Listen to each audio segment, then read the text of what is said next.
Hello, all you wonderful first graders in New Jersey. It's me again, Mrs. Banker, Mrs. White's mom. I've missed you. I hope you're all doing well. I hear that pretty soon you'll be outside and visiting parks and playgrounds, and everything will be wonderful again.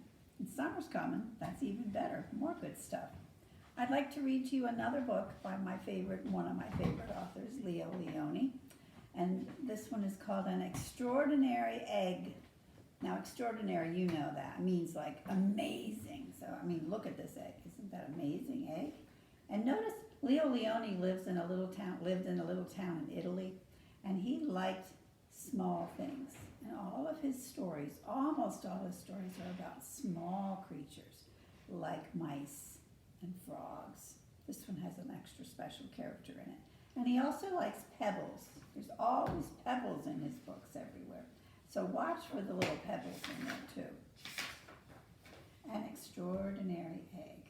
It's a big book. It's kind of hard to hold up when it's paperback. On Pebble Island, there lived 3 frogs. Marilyn, August, and one who was always somewhere else. It's a funny way to describe the other frog, isn't it? She's somewhere else. Where could she be? This one's name was Jessica. Jessica was full of wonder. She'd go on long walks way to the other side of Pebble Island and return at the end of the day shouting, "Look what I found!" And even if it was nothing but an ordinary little pebble, she would say, "Isn't it extraordinary?" But Marilyn and August were never impressed with what she brought. Well, one day, in a mound of stones, she found one that stood out, frozen above all the others. Excuse me. It was perfect, white like the snow and round like the full moon on a midsummer's night. Even though it was almost as big as she was, Jessica decided to bring it home. She sees that extra special stone. I wonder what Marilyn and August will say when they see this, she thought, as she rolled the beautiful stone back to the small inlet where the 3 of them lived. She's got a long way to go with it. "Look what I found," she shouted triumphantly. "A huge pebble." This time Marilyn and August were truly astonished. "That is not a pebble," said Marilyn, who knew everything about everything, of course. "It's an egg. It's a chicken egg." "A chicken egg? How do you know it's a chicken egg?" asked Jessica, who had never even heard of chickens. Marilyn smiled. "There are just some things you just know." A few days later, the frogs heard a strange noise coming from the egg. They watched in amazement as the egg cracked, and out crawled a long, scaly creature that walked on 4 legs. "See," said Marilyn, "I was right. It's a chicken." "A chicken!" they all shouted. The chicken took a deep breath, grunted, gave each of them, excuse me, gave each of the astonished frogs a look, and said in a small, raspy voice, "Where's the water?" "Straight ahead," the frogs cried out excitedly. Of course, these chickens need water. The chicken threw herself into the water, and the frogs dove in after her. To their surprise, the chicken was a good swimmer, and fast too, and she showed them new ways to float and paddle. They had a wonderful time together and played from sun up to sundown. And so it went for many days. Perfect friends they are, aren't they? Perfect friends.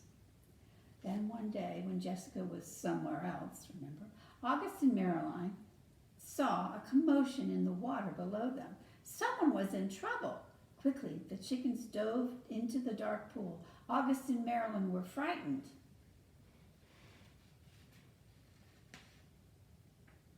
The chicken, just one chicken.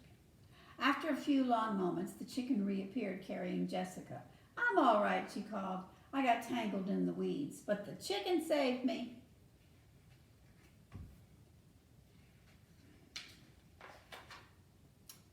From that day on, Jessica and her rescuer were inseparable friends. After all, the chicken saved her life. Wherever Jessica went, the chicken went too. They traveled all over the island. They went to Jessica's secret thinking place. Do you have a secret thinking place? I did when I was a kid, actually. I had a little pond with a rock, kind of like Jessica has to think. It's always good to think somewhere. And they went to the Great Pebble Monument, of course, the biggest pebble of all.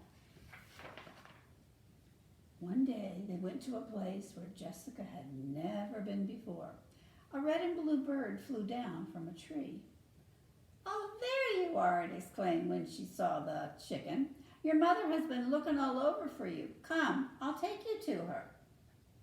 What do you think this mother's going to look like? Some bright colors in this book. They followed the bird for a very long time. They walked and they walked. They walked under the warm sun and the cool moon. Look at how the pebbles are bright and beautiful. And then they came upon the most extraordinary creature they had ever seen. There's that word again. Just like the egg. Extraordinary creature. What is it? Wow. It was asleep, but when it heard the little chicken shout, "Mother!" it slowly opened one eye, smiled an enormous smile, and in a voice as gentle as the whispering grass said, "Come here, my sweet little alligator." And the little chicken climbed happily onto her mother's nose. "Now it's time for me to go," said Jessica. "I'll miss you very much, little chicken. Come visit us soon and bring your mother too."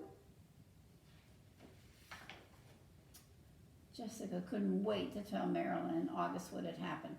As she neared the inlet, she shouted, "Guess what I found?" And she told them all about it. "And do you know what that mother chicken said to her little baby?" Jessica asked. "She called her my sweet little alligator." "Alligator," said Marilyn. "What a silly thing to say." And so the three frogs couldn't stop laughing. Isn't it funny how you could call something it isn't, but still enjoy it and have fun with it? We call each other a lot of silly names sometimes, don't we? I know my granddaughter's name is Brooke, which is kind of a little pond of water. But her uncle, Mrs. White's husband, calls her Stream.